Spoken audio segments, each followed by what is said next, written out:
ಒಂದಲ್ಲ ಒಂದು ದಿವಸ ನಾನು ದಡವನ್ನು ಹೋಗಿ ಮುಟ್ಟಿಯೇ ಬರ್ತೇನೆ ಅಂತ ನಿರೀಕ್ಷೆ ಮಾತ್ರ ಇತ್ತು. ನೀರೇ ಒಣಗಿ ಹೋಯಿತು. ಕೊನೆಗೆ ನೀರಿನ ಸ್ಪರ್ಶ ಅನ್ನೋದು ದಡದ ಜೊತೆಗೆ ಆಗಲೇ ಇಲ್ಲ ಅನ್ನುವ, ಅಂದರೆ ಇದೆಲ್ಲ ಉದಾಹರಣೆ ಕೊಡುವುದು ಎಷ್ಟು ಆ ಮೂಲ ಘಟನೆಗೆ ಆ ಬಲವನ್ನು ತುಂಬುತ್ತೆ ಅಂತ. ಇದು ವಾಲ್ಮೀಕಿಗಳ ಗುಣ ಅಂತ ಹೇಳೋದು. ಉಳಿದವರು ನಿನ್ನ ಕಣ್ಣು ಕೇದಗೆ ಅಂತ ಇದೆ, ಸಂಪಿಗೆ ಅಂತ ಇದೆ, ಹಲ್ಲು ದಾಳಿಂಬೆ ಅಂತಿದೆ ಹೇಳ್ಬೋದು. ಆ ನಿಜವಾಗಿ ದಾಳಿಂಬೆ ಹಾಗಿದ್ದಿದ್ರೆ, ಕಮಲದ ಹಾಗಿದ್ದರೆ ಅವನು ಓಡೋಗ್ತಿದ್ದ, ಹಗಲಲ್ಲೂ ಓಡೋಗ್ತಿದ್ದ, ರಾತ್ರಿ ಅಲ್ಲ. ಅದರಿಂದಾಗಿ ಅದೆಲ್ಲ ಅದರ ಒಂದು ಸಾಮ್ಯ ಅಂತ ಹೇಳ್ಬೋದು ಅಷ್ಟೇ ಹೊರತು ಅದು ಒಂದು ದೊಡ್ಡ ವರ್ಣನೆ ಅಂತ ನಾವು ಯೋಚನೆ ಮಾಡಬೇಕಾದ ಅಗತ್ಯ ಇಲ್ಲ. ಭಗವಂತನನ್ನು ಹೊಗಳುವಾಗ ಅದು ಅರ್ಥಾತ್ ಇರುತ್ತೆ. ಲೋಕದಲ್ಲಿ ಉಳಿದವರನ್ನು ಹೇಳುವಾಗ ಅದು ಚಂದ್ರ ಹೌದು, ಅಮಾವಾಸ್ಯದ್ದು ಅಂತ ಅಂದ್ಕೊಳ್ಬೇಕಷ್ಟೆ.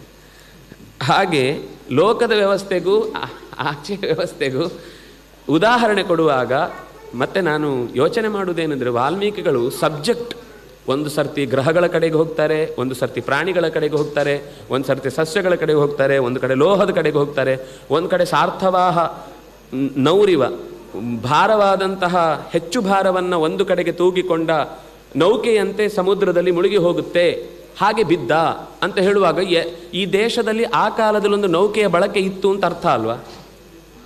ಹಡಗಿನ ಬಳಕೆ ಭಾರವಾದಾಗ ತನ್ನ ಗತಿಯನ್ನು ನಿಲ್ಲಿಸಿಕೊಳ್ಳಿಕ್ಕಾಗದೆ ಹೇಗೆ ಉರುಳಿ ಬಿತ್ತೋ ಹಾಗೆ ವಾಲಿ ಸುಗ್ರೀವನ ಹೊಡೆತಕ್ಕೆ ಬಿದ್ದ.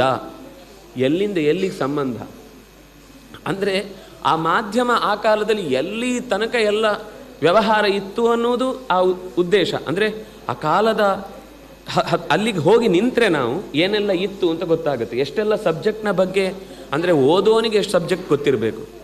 ಅವರು ಬರೆದವ್ರು ಬಿಡಿ ವಾಲ್ಮೀಕಿಗಳು ಅಂತ ನಾವು ಅವರೊಂದು ಮೇಲಿನ ಸೀಟಲ್ಲಿ ಕೂಡಿಸಿ ಆಗಿದೆ. ನಮಗೆ ಬುಧಾಂಗಾರಕ ಯೋರಿವ ಈ ಗ್ರಹಗಳ ಯುದ್ಧ ಅಂತ ಒಂದಿದೆ, ಅದೊಂದು ದೊಡ್ಡ ಲಿಸ್ಟ್ ಇದೆ. ಯಾರ್ಯಾರು ಯುದ್ಧ ಆದರೆ ಏನೇನಾಗುತ್ತೆ, ಅದು ಹೇಗಿರುತ್ತೆ.